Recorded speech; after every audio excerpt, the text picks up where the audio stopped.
E aí, pessoal, tudo bem? Eu sou o professor Fabrício.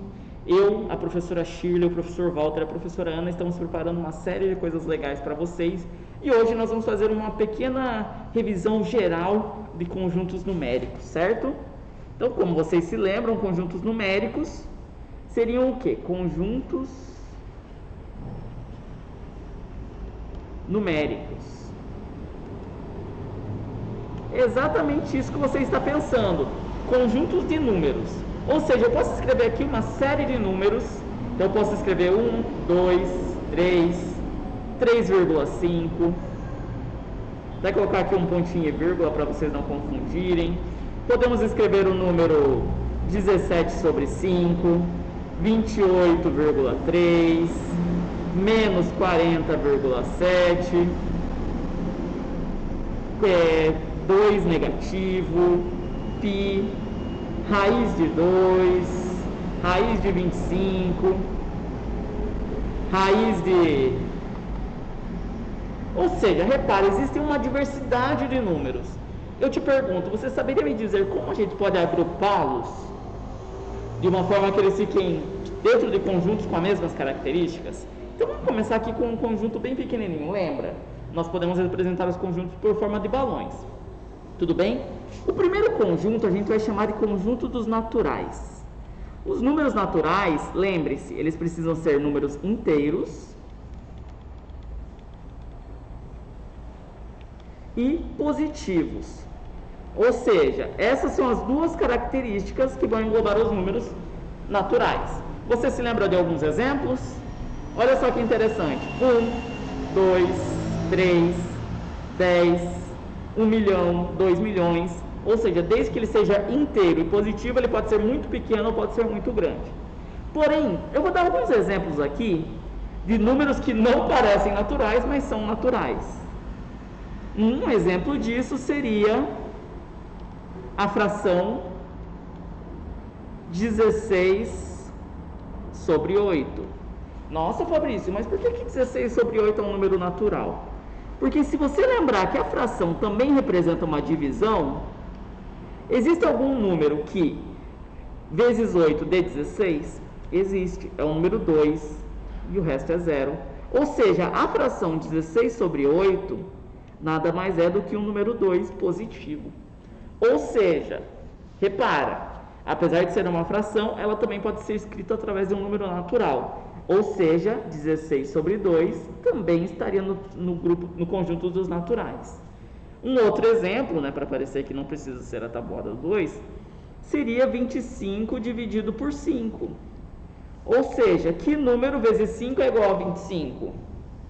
O número 5. Ou seja, todas as frações exatas, também positivas, lembrando, também são números naturais. Aí eu pergunto para você, então nós temos o conjunto dos naturais. Existe algum conjunto que engloba o conjunto dos naturais? Existe o conjunto dos inteiros. Qual que vai ser a diferença dos naturais para os inteiros?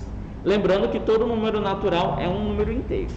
Então, eles podem ser positivos ou negativos. Logo, todos os números que sejam inteiros, tanto positivos ou negativos, são números inteiros. Tudo bem? Então vamos continuar, Então aqui nos naturais a gente tem 1, 2, 3. Nos inteiros nós podemos ter menos 1, 2 negativo, 3 negativo. E o mesmo caso acontece aqui nos números inteiros. Ou seja, você pode ter uma fração negativa inteira. Por exemplo, 16 dividido por 4. Quanto que é 16 dividido por 4? 4. Ou seja, a fração 16 negativo sobre 4 também é um número inteiro. Tudo bem? Lembre-se, qualquer dúvida você pode entrar em contato com a gente. Tudo bem? Vamos fazer mais um exemplo? Por exemplo, o número 70 negativo dividido por 10. Quanto que dá isso aqui? 7 negativo. Ou seja, 70 negativo dividido por 10 também é um número inteiro. Repara, muito cuidado aqui, tudo bem? Existem números inteiros que não são naturais, ou seja, são aqueles que são negativos, tudo bem? E qual seria o próximo conjunto que engloba esses dois que nós vimos? Exato, os números naturais, os números inteiros e os números racionais. O que é interessante? Os racionais, pessoal, os números racionais são todos os números que podem ser escritos em forma de fração. Tudo bem? Ou seja, o que isso quer dizer?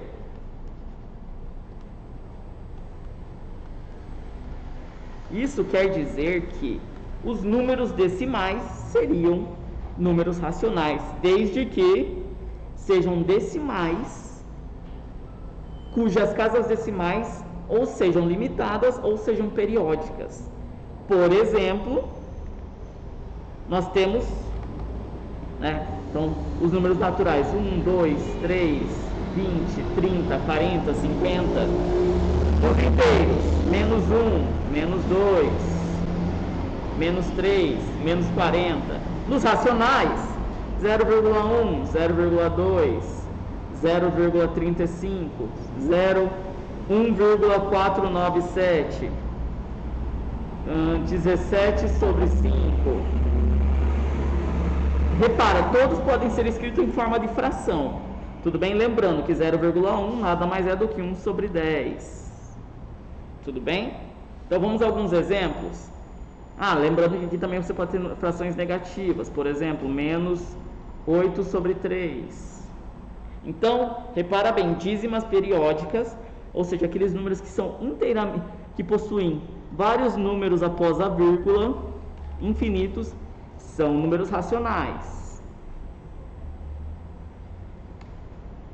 Porém, se ele não for periódico, aí já não é racional. Então, outro exemplo. Então, 25 dividido por 2 é um racional.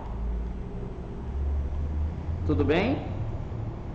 Ou seja, se os racionais são aqueles que podem ser escritos através de frações, existe um grupo chamado irracionais, que eles não têm um símbolo direito, certo?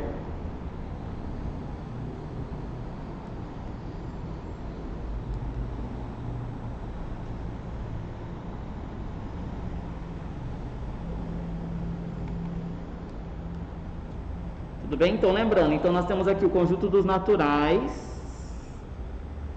que é um conjunto apenas com números inteiros e positivos. Os inteiros, que são números que podem ser negativos, mas eles não podem ser decimais, por exemplo. Nós temos os racionais, que podem ser escritos em forma de fração, inclusive os números decimais. E nós temos os irracionais, que são números que eles não podem ser escritos na forma de fração. Tudo bem? Ou seja, raízes não exatas.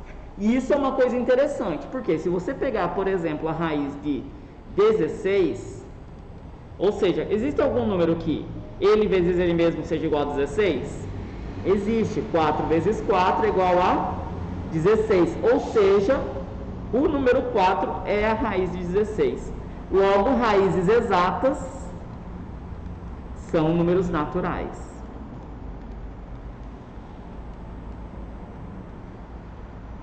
Tudo bem? E olha que legal, o conjunto de todos esses números, que englobam todos eles, nós vamos chamar de números reais. Tudo bem?